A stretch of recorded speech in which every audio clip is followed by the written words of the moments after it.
share Oh, easy screen. enough. Cool. All right, now it's being recorded. Awesome. All right. Well, I guess we can start. Some more people might pop in. I just sent it to Yeah, that's remind okay. people. We So. can just make Yeah. room, right? Any introduction you have and spiel, and then we can go to Q&A.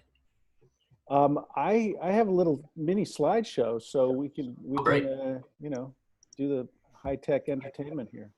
Yeah, Graham, you want me to introduce myself? I'm happy to. You don't Yeah, have to sure. do I'll let you just. Okay. So basically, I'm a therapist in Northampton.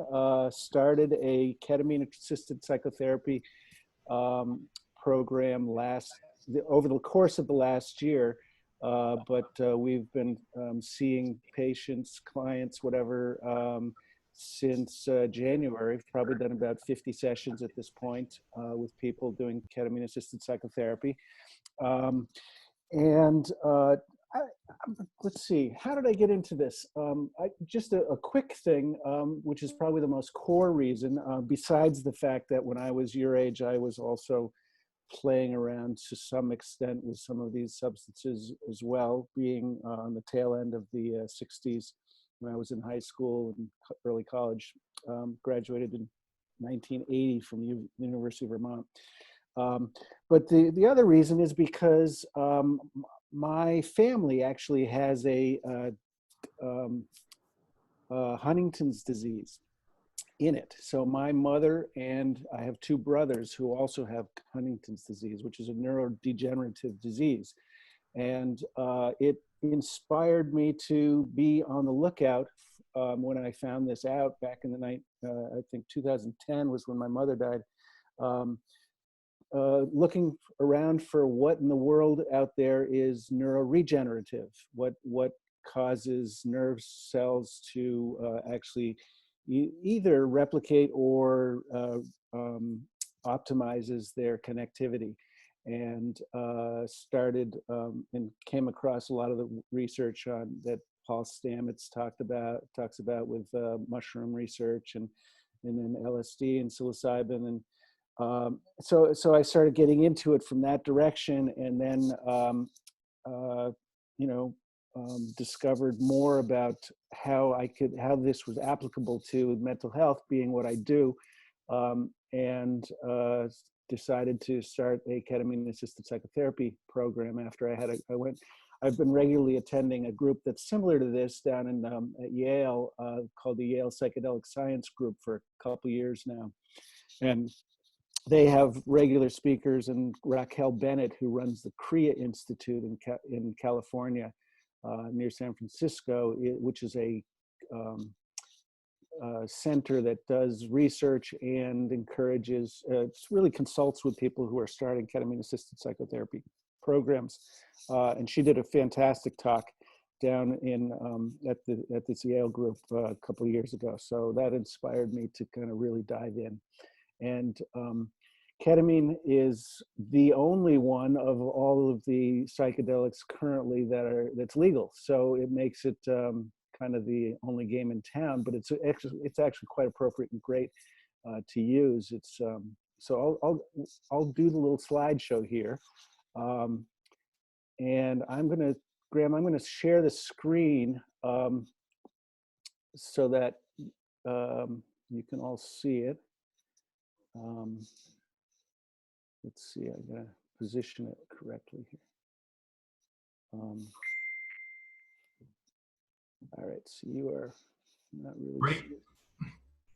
Okay, so now I just have to get. Yeah, that's visible. Awesome. I have to get this other piece out of there. You're probably seeing half of it, right? Is it? Well, we see a full. Oh, you see the whole. I think so. Yeah, I think it's good. Oh, okay. All right. So now I can see what I think you're seeing. And Janet's joining. Okay. So basically, I'm going to assume that you know nothing, but I'm sure that some of the first things I say will be you already know, but we'll just roll through it. Basically, for people who don't know what ketamine is, they often, and you mentioned the word, they often think of two things quickly. One is that it's been used as a horse tranquilizer, and the other as a rave drug. And that is sort of true. I mean, both are true to some extent, but it's not where it's been primarily used. In a historical context, it was discovered or created actually with the intention of it being it was a PCP derivative chemically. It was created in a lab in 1962, patented in 63 as a veterinary anesthetic. They thought it had hope for being used as an anesthetic, which they then and they were really excited when they found out that it actually does not diminish your heart rate or blood pressure when and yet it has anesthetic properties. And so it became the anesthetic of choice on the battlefield in Vietnam and was used heavily in Vietnam. One of the reasons why, in fact, so much so that they actually had it in everybody's backpack. It was called the buddy drug. And anytime anybody was injured on the battlefield, they would it was available. They could just pop it out of their backpack and give it to somebody in order to either transport them or move them if they were in deep, severe pain. And they were it was so successful and so widely used during Vietnam that they decided to add it to the World Health Organization's list of essential medicines back in '85, largely due to how important it was as a medicine. They used it in emergency departments in the '90s, and primarily, it's interesting, it's actually great for using for kids. It lasts for, they can give actually the dosages that they use in emergency rooms on kids are almost 3 times what we need to use for its use in psychotherapy. It's, let's see. Currently, because of its use or abuse during the 1990s, it was scheduled as a Schedule III drug. So right now, it's not. You have to get a script for it, and it's used. Usually, it's only used. It's rarely given to people for outside of emergency room procedures and things like that until the last, they did use it sometimes for at-home use for pain. It's very, very highly regulated. And they've only been using it for ketamine-assisted psychotherapy or ketamine or depression, treatment-resistant depression in the last probably more research-wise since I think around 2002, but used in clinics maybe in the last five or 6 years. So it's really kind of an exciting and new thing. The ketamine molecule is very tiny. It passes easily through the blood-brain barrier. When we say it has anesthetic properties, it's a little different than what you would think of in terms of anesthesia. When you're talking about the anesthetic properties that you get from opioids, opioids have more of a dulling quality to them when connected to nerve cells, whereas ketamine is actually facilitates. It's very excitatory, and that's so what happens is if you think about it more as masking. As a masking form of anesthesia, as opposed to subduing activity. So in other words, it's kind of like if we're trying to have a conversation and I'm talking to you and I'm talking in a kind of a low voice, uh, if all of a sudden, you know, a train goes by and there's like this massive amount of input, it masks the sound. So it doesn't make my voice go away. It makes it, it actually just kind of covers it up behind the mass of stimulation that you're getting. Does that make sense? So it's a hyperstimulation is the reason why it's an anesthetic as opposed to a dulling quality to it. It has. Let me ask you. I'm just curious. Of this group, there's what, 8 people, something like that, besides myself. Up to 13 now. 13. So, how many people have actually stumbled upon ketamine in your explorations here? So I'm seeing 2 hands. Let me see. I'm going along here. I can't see everybody's hand. So most people, is it about half? I'm thinking. I can't see everybody because I have my screen there. But anyway, so it sounds like most of you have tried it. So one of the things that's interesting about it is ketamine works differently than PCP. I mean, works different than LSD and ayahuasca and mescaline, all the sort of classic psychedelics. It is not a serotonin-based activator. It is a glutamate modulator. It's a different neurotransmitter. So it actually, when you, the number of neurons in your brain that actually get stimulated are approximately 25% with the classics. Different, and there are different areas and different sections of the brain that get stimulated. But 25% of your brain gets activated with LSD and psilocybin and ayahuasca. But with ketamine, it's 50% of your brain. So it's twice as stimulating to neuronal activity than the classics. So current approved uses: anesthesia, pain management, surgical anesthesia, short-term anesthesia, accidents, battlefield burn victims, children. So those are the primary uses at this point. The research on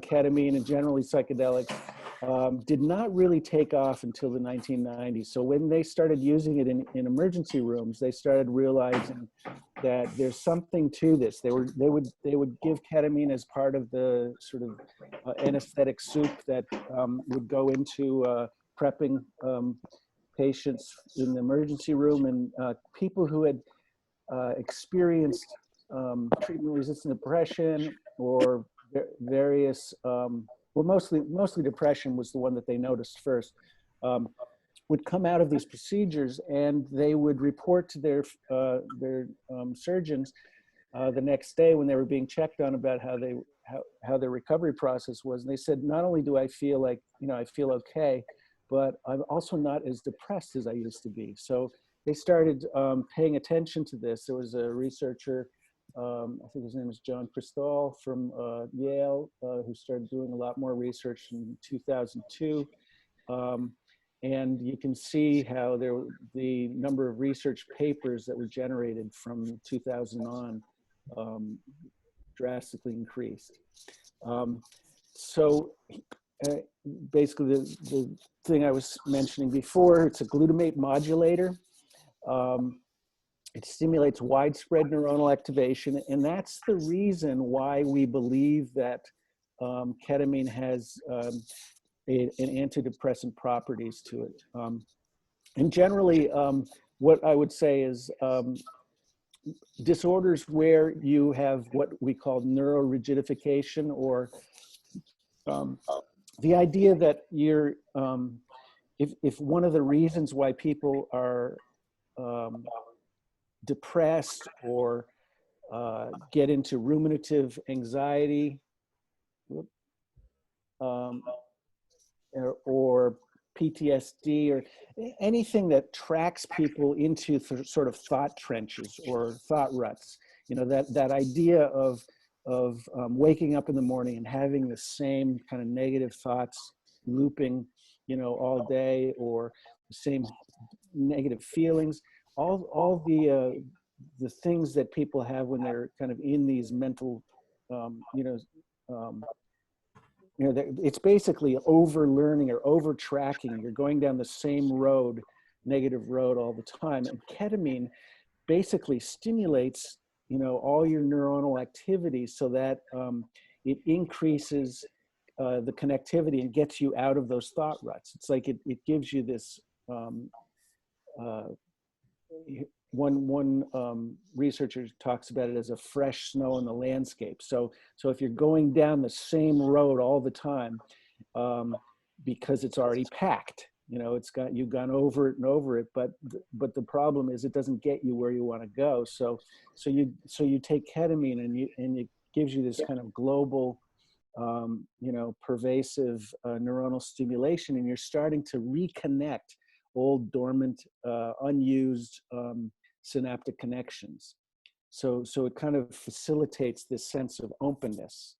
And you can see people who've been depressed for years getting a course of 6 treatments, and they come out and they feel kind of wide open and alert and awake, and kind of it's kind of like a little kid walking in the room who's just kind of wide open, running around, kind of information gathering. And there's that sort of resurgence of energy neuronally that happens by getting this treatment. There's actually recreation. I don't know if people have seen this slide before. This is fairly commonly used. This is not using ketamine. Oh, wait a minute. This was ketamine. I was thinking this was taken when they were doing psilocybin studies. But anyway, so on the left, it was pre-ketamine, and then on the right, post-ketamine. You can see how the lit up area shows where there's electrical activity off of a neuron, and you can see the sort of dim synaptic connections on the left, and how they've been optimized through ketamine. This is just from one dose, so they were able to take the same piece, same strand, same section, and you can see how it just through the course of one treatment, we're able to increase the connectivity. And this is the one that's from psilocybin, but it's a similar idea. This is from the inside of the book How to Change Your Mind by Michael Pollan. Probably a lot of you've read that. If you haven't, it's a great book. Really gives a good rundown of what's been happening in the field of psychedelics and how it can be useful. Good history. It's a real good read. Anyway,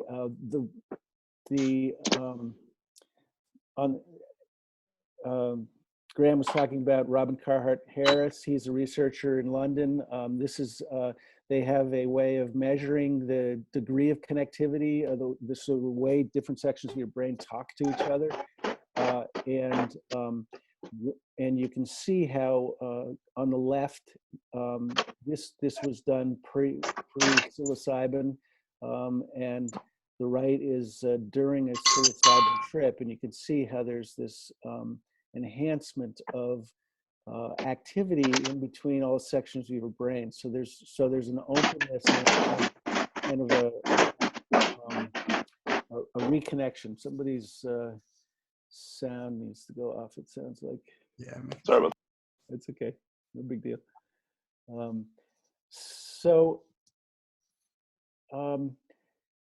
Kind of moving toward what we're doing.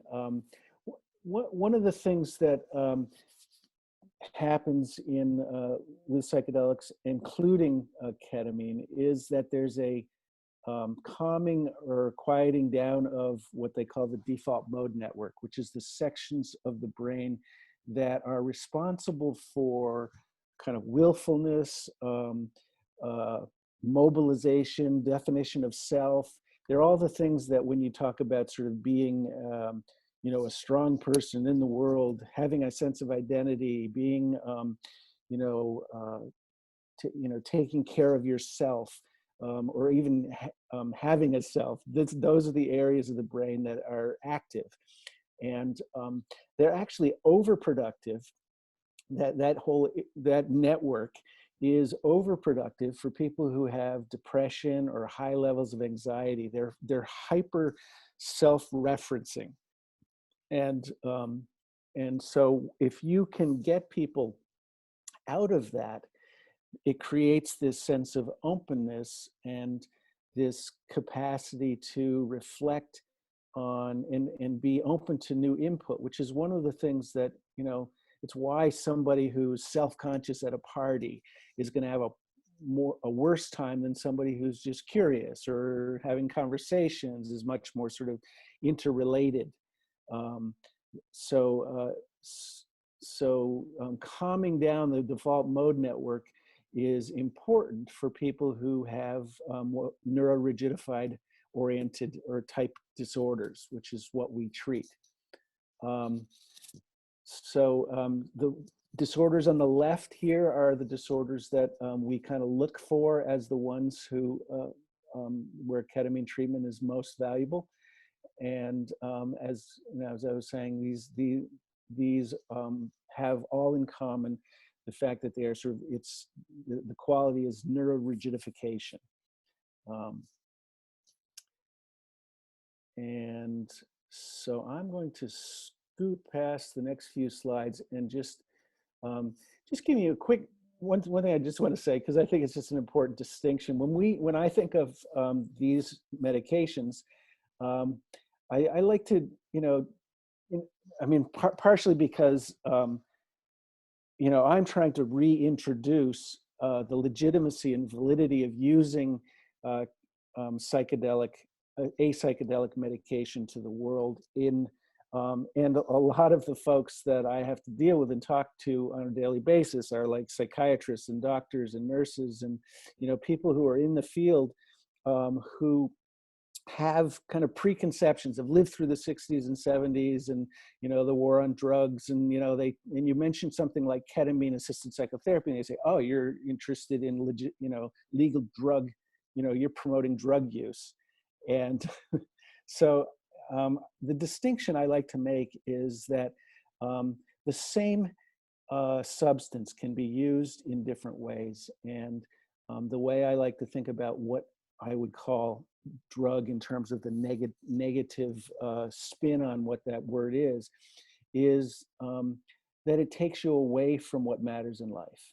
That if you that it becomes abuse if you use it on a regular basis in a way that removes you from all the things that are important: connecting with people, loving other people, being productive in your life, feeling a sense in capacity to be functional and give back, to do all the things that are really about promoting what your life is.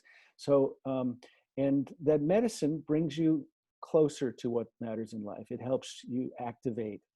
Drugs take you away from it. That's, it's just kind of a simple, way of conceiving of it. But you can have you can have somebody who takes ketamine all the time and they're a mess. And you can tell, and it is, it is an enjoyable thing to some extent. Sometimes it can freak people out, particularly people who've never, who are not that comfortable with the quality of how sort of the moderate to higher doses really can sweep you off your feet, carry you places. It's a real kind of fast and intense ride. But in terms of how we use it in the therapy context, it's very extremely useful, and we're seeing powerful experiences of depression and anxiety and PTSD be really fixed in ways that all the other antidepressants have not been worked. Graham, let me ask you this. I have a few more slides, just like 3 or 4 more slides, just in terms of my presentation. What time do you have to end? Like, what's the agreement with people? I mean, we don't have a specific time. Usually we go for an hour and a half at our meetings. Okay. And so I think that some people might have to leave if they have other things, but however long you need to get through the information that you think is important. Okay. All right. So I'm thinking we'll I'll just go another 5 minutes or so, 5-10 minutes on this, and we can go questions and answers. Does that sound good? Yeah, that sounds good. Okay. So in the context of the clinic, 3 of these routes of administration are the ones that we are typically used in the context of our clinic. We only use IM and sublingual. So when we're talking about bioavailability, what that means is the percent of the actual drug that crosses the blood-brain barrier and is useful in and is actually used by the brain to get activated. So IV is the one. There are different kinds of clinics. Ours is not one that's run by a anesthesiologist. The first clinics that kind of got started was basically medical doctors who were not necessarily psychologists or therapists in any way. They were only interested in the neuropsychology explanation and aspect of its value. They weren't interested in the value of the experience that people have on ketamine and the specifics of how the trip opens you up and gives you various experiences that can be useful in the context of integrating your psychological life. They just are interested in some people feeling better, and they knew that it makes people feel better. So there are clinics set up by anesthesiologists that gave IV infusions. So you go in, you'd sit down in nice kind of office building-y kind of thing. You'd sit in you'd walk into a white room chair with a IV machine next to you. They'd put a needle in your vein and run a drip of ketamine for 45 minutes at about 50 milligrams per, or typical dosage was about 40 to 50 milligrams. And they'd unhook you, and a friend would drive you home. So basically, there was not really any therapy that would go with the experience. In our clinic, we use IM, so that's an injection. We do a little bit higher doses than those clinics, and we look for we try to find the sweet spot between that sort of the way somebody would feel on the 40 to 50 milligram experience in at the infusion clinics is kind of like if you drank a couple of glasses of wine on an empty stomach. For ketamine-assisted psychotherapy, we will typically go 50 to 75 milligrams per kilogram. And if somebody is really interested and they've already done 2 or 3 sessions, 3 or 4 sessions, and they're interested in a little bump higher dose, we will go up to between 0.75 and 1.25 milligrams per kilogram, which will kind of bring you into that level of experience where you have can have visions and insights, and this is the stepping over the line that gives people what we would call mystical experience more likely at those doses. We don't go any higher than 1.25 typically. We haven't actually done that high yet, but people could.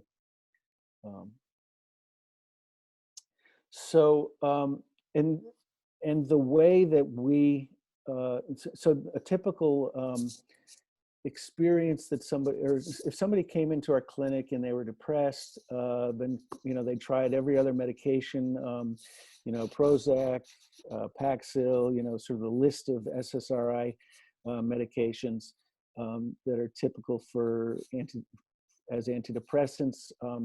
We would be willing to try them on ketamine, and they might probably do around 6 sessions. We do once a week. Sometimes we could do twice a week if they're really chomping at the bit and they want to. It's a little hard. It's a kind of disruptive to. It's basically an afternoon. You come in and it's from the time that you start taking the medication, the time you're ready to walk out is usually about 2 to 2.5 hours. And you're still a little wobbly afterwards. You don't necessarily, you're not particularly hungry. You can't, you can be sort of slightly dizzy for maybe another hour or so. So it basically gobbles up the afternoon. Everybody's required to have a ride home. And I've had people, I had one woman who was coming to me for probably 7 years at the point this last January when she started her treatments. She went through 6 sessions. She had pretty consistent, heavy bouts of suicidal ideation. She had never tried to kill herself. She did some cutting. She's in her late 50s. The basic reason why she was never, was interested in not ever following through on this suicidal ideation was because she has 2 kids that she loves dearly, and she wants to, sort of still be in their lives, and she wants to see them have kids, and they're now in their mid to late 20s, and she's just a good mom. But she had some traumatic experiences as a child and teenager, and those really haunted her for years and years and years. She came in for 6. So I'd been seeing her just in therapy, and she was one of those people who I would, say is just kind of stuck and had tried every antidepressant. And you're kind of, and the quality of the therapy is very much kind of hand-holding. There's a lot of just hearing about her life, helping her kind of tweak her responses, helping her reframe things, kind of always kind of guide her out of that, the thought ruts that she had regularly experienced. But nothing, but it always felt like, here she, that we were kind of redoing the story. So she came in for 6 sessions, and then she did 1 follow-up since then. And she said that she has had almost non-existent, and I say almost because she said it's crossed her mind a few times, but hardly at all suicidal ideation.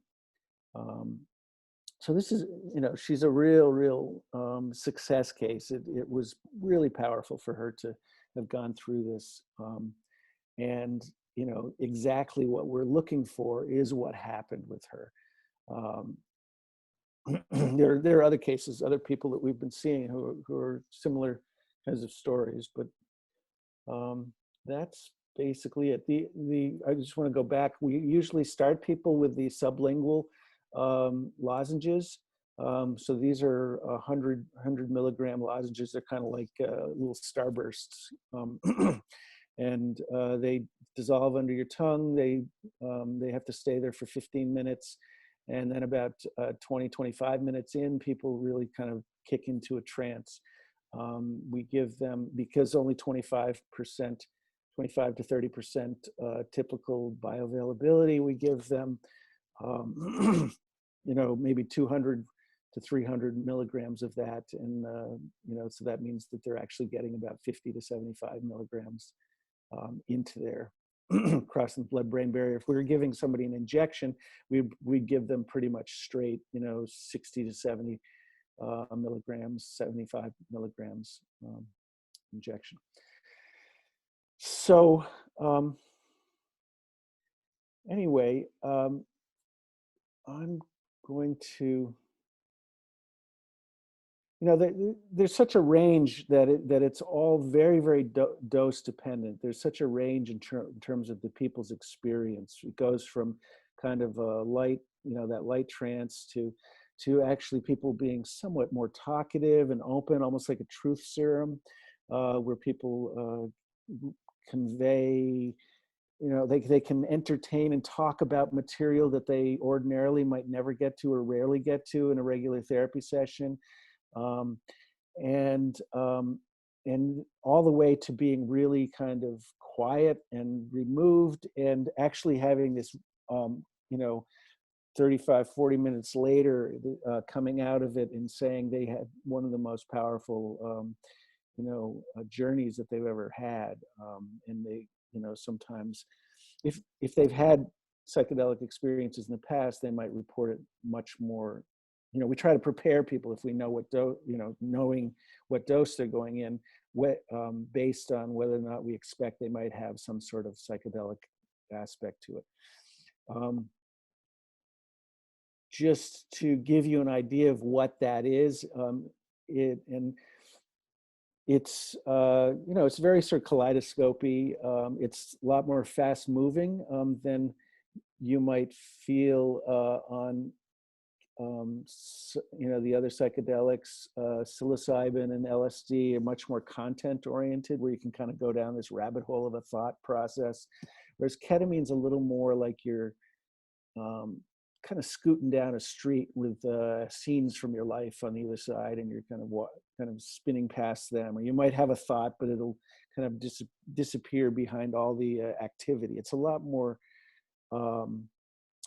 it's almost like you're stepping back and watching things go by, as opposed to being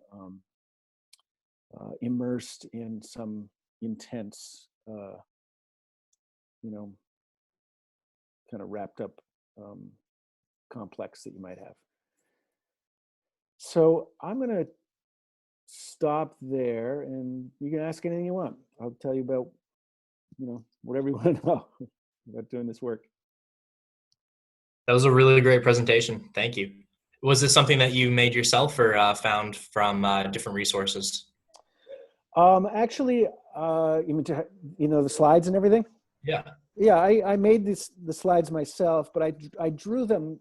Actually, a lot of this information comes from readings and things like that, but also this talk that Raquel Bennett did the time when I got really excited about this, because it was a great talk. And so I actually had a lot of her slides that I had taken pictures of, and she's quite open about having people do this.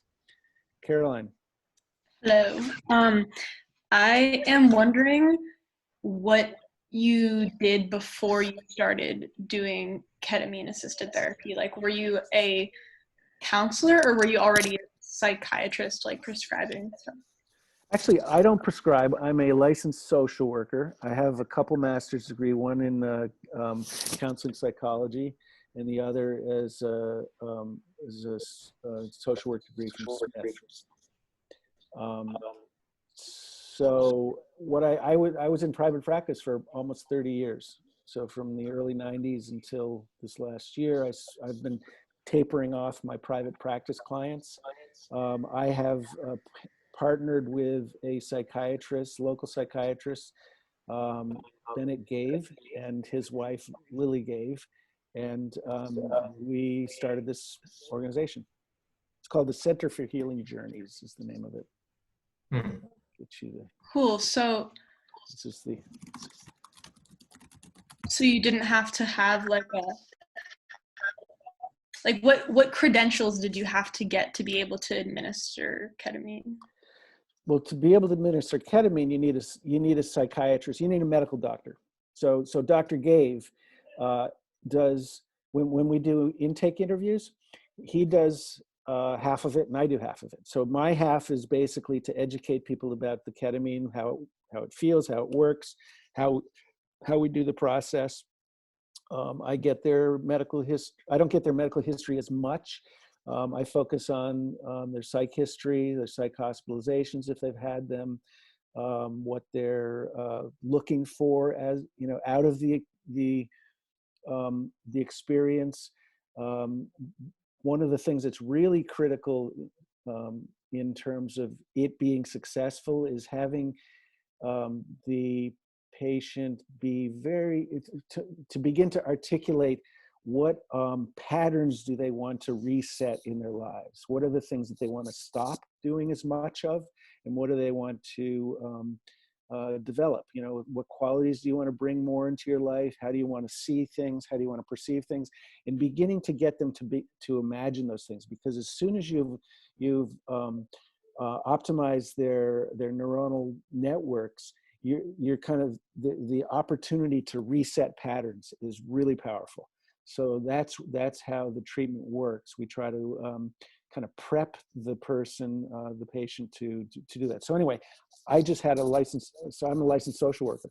And the only thing that I needed in order to be able to do this was, because I can do the psych piece of it, is I needed a medical doctor. So I got together with Dr. Gave, who was kind of all pre-prepped. He had been interested in this a couple years back, decided not to explore it, and then I called him up a couple years ago, and he got all excited again. So he said, "Let's do it." Thanks. Cool. Then Adam had a question. I'm going to take the slides off here so I can see everybody. Okay, now I can see the whole crowd. Cool. Hi. So my question kind of goes back to how you were explaining. Well, I actually have two questions. One is, the more important one is how you kind of communicate to these people that kind of have this idea of that these are like psychedelic drugs, and that they're escapist, and that they have these negative connotations based off of like our drug culture versus a medicine. Because like for me, when I explain to them like my personal setting and they know me, it's very easy. But some people, they just hear like LSD and their brain just goes like, this person is like just had a crazy drug experience, and there's no possible way like a human being can have like an experience of like connection with the universe on a drug. That's ridiculous. Right. How do you go about that? So it depends on who it is. One of the things I want to know is where they have, sort of derived this negative connotation from. Is it because they've, read too many Newsweek, back in the 70s, or is it because they have had an experience with a family member who's, gotten messed up? Is it that they tried it and they were terrified? So working with it is basically trying to re-educate them about what the experience is, and and to teach them that the reason why they've been dismissed, why psychedelics generally have been dismissed, is because people haven't understood them and understood what they do and what their value is. So then you want to kind of back up into explaining how the non-ordinary experience of psychedelics, which is basically neuronal optimization, the glutamate modulation that happens, that gets your whole kind of neuronal network, supercharged. That's actually medicinal for somebody who has a severely entrenched neuronal network. So basically, it's explaining to them how it functions in the brain. And the other piece that's really powerful here is when you talk about negative experiences or misuse of these kinds of medications, is based upon not understanding the importance of set and setting. So when you're talking about preparation of the person, getting them the set, that being the set, so the mindset that goes into the experience, people need to understand what it's going to be like, you sometimes have to even walk them into the idea, the concept of what non-ordinary experience is going to be.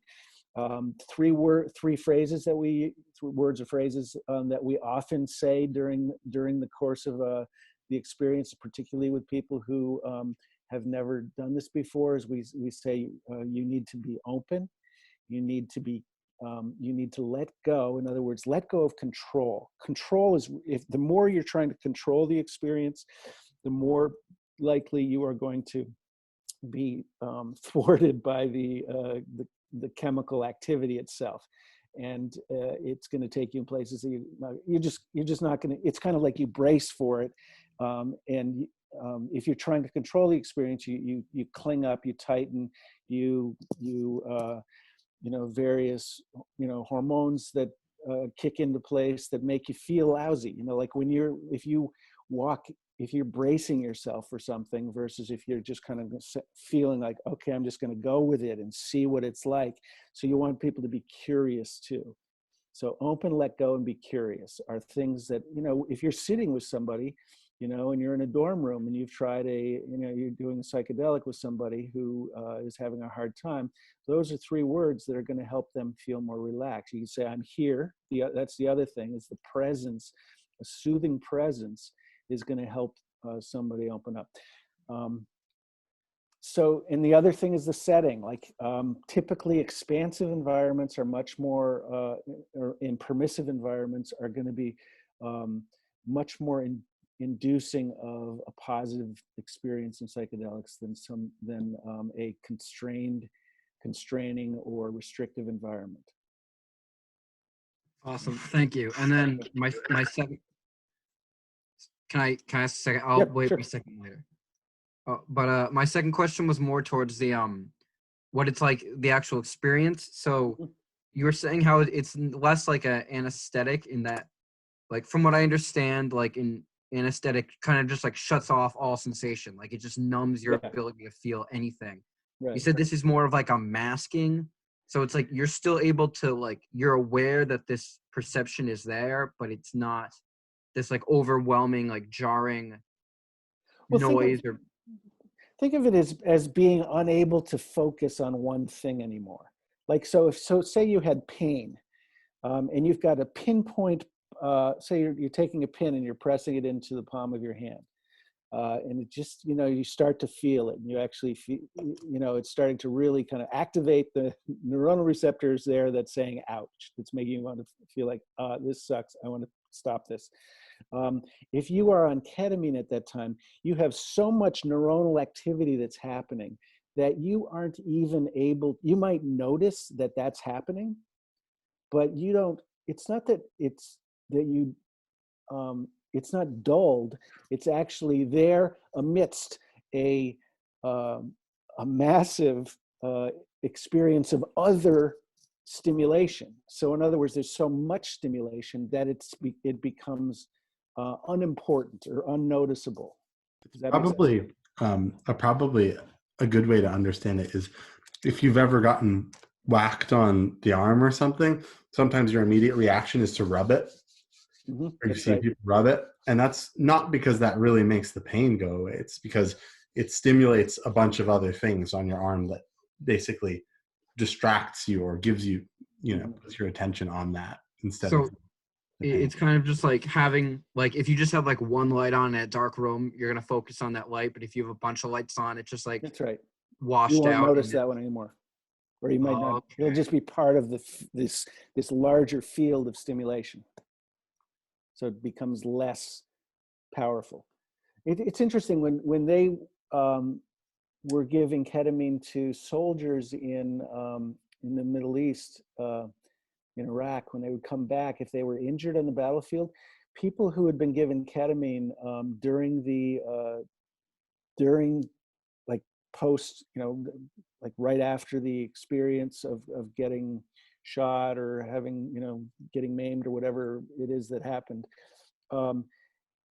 they were far less traumatized. Like their post traumatic stress responses were much less profound and debilitating than in terms of the psychological distress than people who were given ketamine, because they had this masking experience that made it kind of not seep in such a catastrophic way. They didn't have the panic response. Thank you very much. Yep. I have a question. Mm-hmm. Do you have clients who get curious about your personal experience with ketamine? And if so, do you self-disclose, and how much do you? And if you do and are willing, would you be willing to talk about that? I tell people that part of our training was to understand what the experience is at the different levels of dosing. And I've never done it higher than what our highest dose would be. We did that. That in fact was thought to be really important, because they wanted us, the trainers, and the way they do that legally is they basically give us, they have us walk through the intake process, and they have a folder for us. And so I'm basically, in order to get trained and try it, I had to be a patient. So we said that I was depressed, and, you know, though I couldn't say I was profoundly depressed, probably, you know, the level of people I'm treating. But, you know, who doesn't know that experience to some extent in their lives, right? You know, it's, and they don't, you can give, you know, a doctor can give somebody a medication if they deem it valuable. You know, even though probably the FDA would probably, you know, I mean, it happens all the time. Doctors say, well, I wonder what this one's like. You know, it's probably their dirty little secret, but it's true. And they should know what patients go through, especially if it's a psychoactive drug. Yeah, so I'm wondering if you've noticed, I don't know if you have a large enough sample size yet, but if you've noticed much of a relationship between the intensity of people's experiences, or kind of tied with the dose, of course, and long-term therapeutic outcomes, whether that seems to be a predictor or if it's independent. Mm-hmm. I can tell you what the literature says more than what my experience, because we've only been doing it for a little while. I can't tell you what, you know, where it's going to end up with the people that we've started this on. We've done probably, you know, I say 50 sessions roughly that we've done. But you figure that because 6 sessions is a typical run, we've really only finished doing the initial 6 with probably about 7 or 8 people. So it's not a huge sample size. But one of the things that we're getting more and more sort of, we're part of our clinic, the Center for Healing Journeys, is part of a network of clinics across the country called Ketamine Psychotherapy Associates. And we're actually pooling our data. So we have the same assessment measures, tests on, so a depression scale, an anxiety scale, a mystical experience scale. So we have adverse childhood experience scale. So there's a bunch of measurements that we use, and we're doing the same measurements that all these other clinics are. So very quickly we're gathering data from all these from nationally, and it all gets pooled through Vanderbilt University. We're giving them the data. We're saying this is what the initial reports were, or scales were, and this is what they were after their treatment. So we're pooling that data. And one of the things that we're finding is that our results are better because of the attention to the psychological experience than the regular infusion clinics that the anesthesiologists are doing. We're also finding, and we're because of what we do is integration therapy. So the integration of the experience, not only is the integration of the ordinary experience that people have. We help people kind of understand what's happening, why it's happening. And we also do the repatterning, cognitive repatterning that helps them kind of put a new dot in the horizon for them to go toward in terms of making their lives better. So we're seeing that we're having better long-term results. One of the things about ketamine therapy was originally the results where people were saying, "Oh, it works for a little while, but then it kind of disappears." But that all the data, all the early data, was based on people going through these infusion clinics where there was no attention to the psychological experience and the reprocessing that was happening, or that we think needs to happen. So we're getting more enduring results. That makes sense. Yeah. That's sort of similar to what I think it seems to be with the other psychedelics, also with psilocybin. Although there were never really just infusion clinics for psilocybin, but Right. just based off of what it does, it makes sense that Mm-hmm. that you would need the context to sort of make, like I at the beginning of this, I said that they were discovering that it makes you more sensitive to anomalies in the Mm-hmm. environment, and so you sort of have like you said, it's like you have the opportunity to sort of reevaluate your goals and your conceptualization of yourself. Mm-hmm.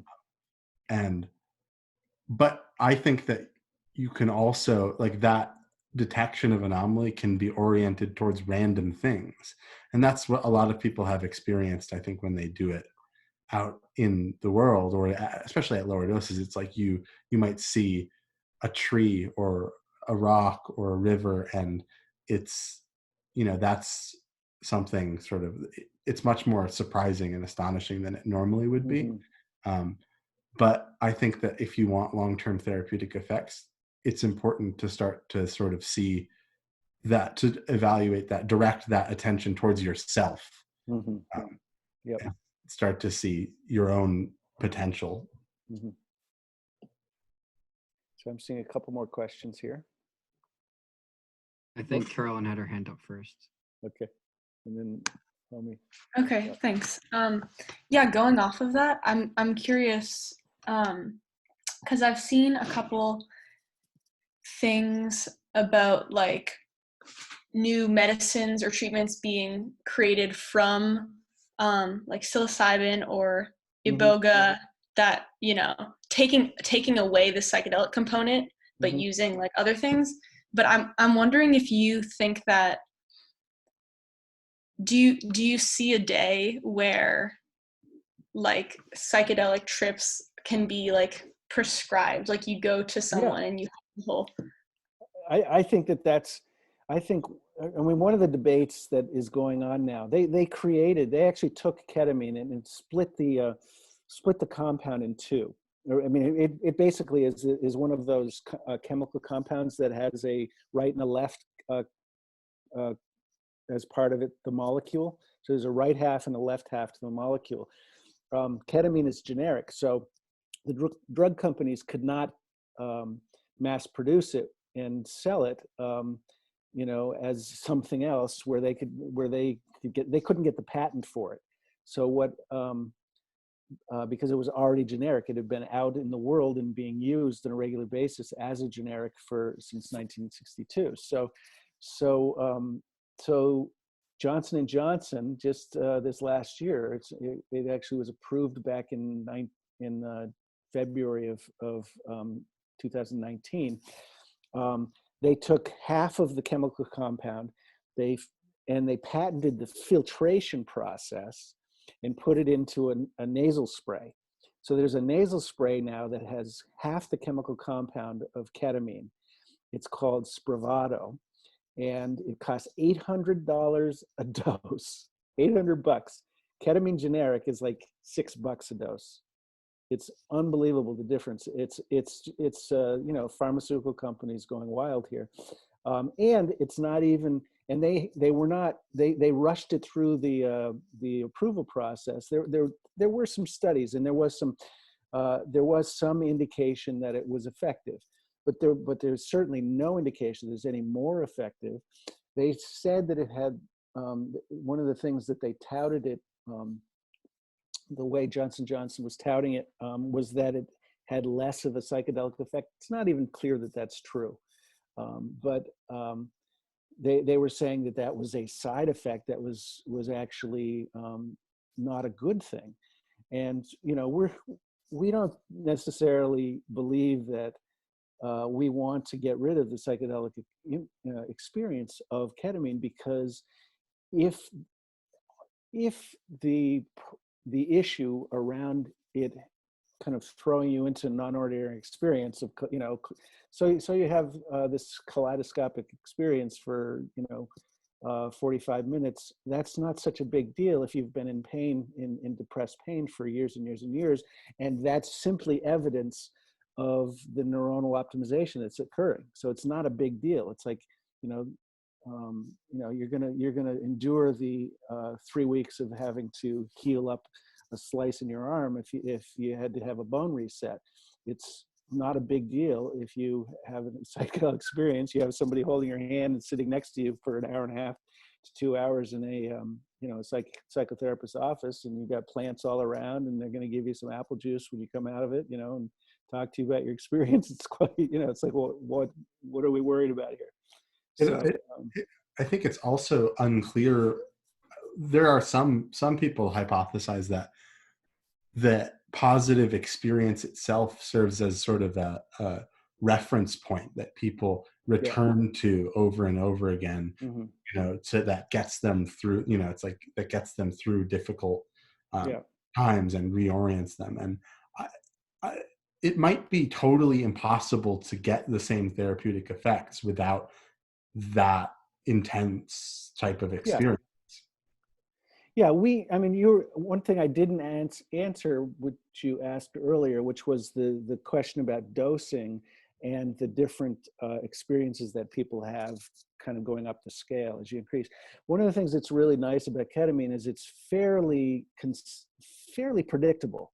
Like I can tell you pretty much what the intensity of your experience is going to be at this point based on how much we put in your system. So if you have a shot of 50 milligrams versus 75 versus 110, there's going to be pretty much, you're going to fall heavily into one of, you know, the sort of light, you know, woozy quality for the first one. The second one, you're going to be kind of in a present but altered state. You'll probably be able to actually answer questions. At 110, you're going to be out of it. You won't know what happened for 45 minutes, but you're going to have a real, you know, powerful experience. Often, you know, and depending on how you met that experience going in, it can be really, most of the time, it's really powerful and positive. Though it's, I don't want to sugarcoat it. You know, these people can feel terrified. You know, just because they don't. You know, if they've never had anything like this before, we don't do a good job helping them understand what's about to happen. They can come out feeling like really shaken, and so we have to be really conscientious about tolerance levels, and that's why we start them off with you know, a lighter dose, to just see what it was like. We almost like want them to be the ones who say, can I have a little more, a little higher dose? Because then they're in control of the dosing to some extent as well.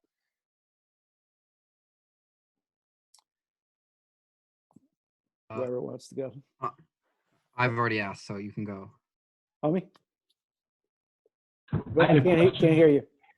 You got to. Anyone else? Okay, great.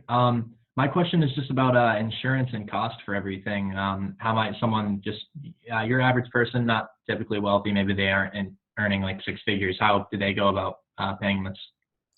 Well, it's time intensive. So it's you know, 3 hours of session. If you figure that lots of therapy is like $100, $125 a session, we will do you know, our rates, it's kind of like the world, you know, you advertise a higher rate and then you give them a deal. Right. Yeah. So we have a sliding fee scale essentially that means that if somebody kind of looks at it and goes, yikes, we say, well, we want to work with you. We want to make this possible. So we find ways of doing it. So so you figure the course of 6 sessions at usually 2 or 3 of those sessions are going to be the higher dose sessions, and they take a longer period of time. Those are $700 a session, but we often will go down to $450, $500 if somebody can't pay it. We also are real flexible in terms of how they pay it. In terms, you know.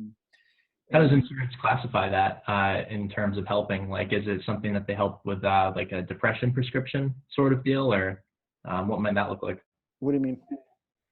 Let's see. So like my insurance would cover me for a broken arm, but how might ketamine therapy be classified? Well, so to get insurance companies to cover ketamine treatments, they don't right now. Yeah. They will pay for Spravato, which is that $800 stuff, just because it was FDA approved. But the truth is that, you know, I remember I was saying that dose of Spravato is $800. So our dose of, you know, a full treatment session in the office is less than the actual cost just for the medicine itself. So anyway. Great. Yeah, that answers it. Thank you. Omi? You keep waving. You gotta unmute yourself. But there we go. No, I could unmute myself. My bad. Yeah, that's okay. That's okay. We couldn't hear.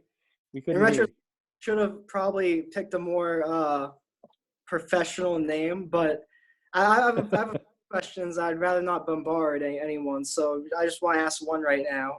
Yeah.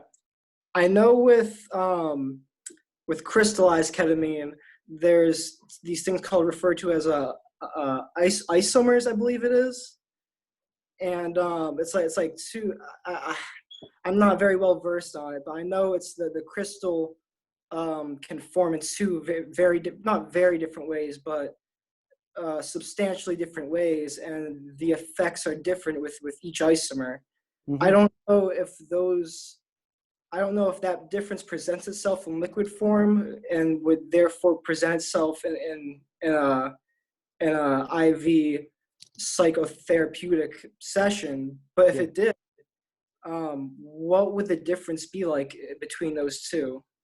Well, what I can say is the experiences that people who come to our clinic have based on dose, they're not going to be any different if they're getting the same amount of medication that crosses the blood-brain barrier, regardless of whether it was liquid form or in the lozenge form. Now, when you're talking about ketamine that, you know, say you bought it on the street, or you're somebody who, you know, one thing that's interesting, and I don't, I thought it was a powerful piece of research. Somebody went out on the street to do some research. MAPS, you know, MAPS, multidisciplinary. So MAPS did this study where they sent people out on the streets of New York, and they said, get from 20 different sources ketamine. Just look for ketamine. Find your dealers, go buy this stuff. And they took back 20 samples. They were all clearly from different sources. And then they analyzed them. And 3 of the doses were actually just ketamine. All the others, 17, were mixes. Some weren't at all ketamine.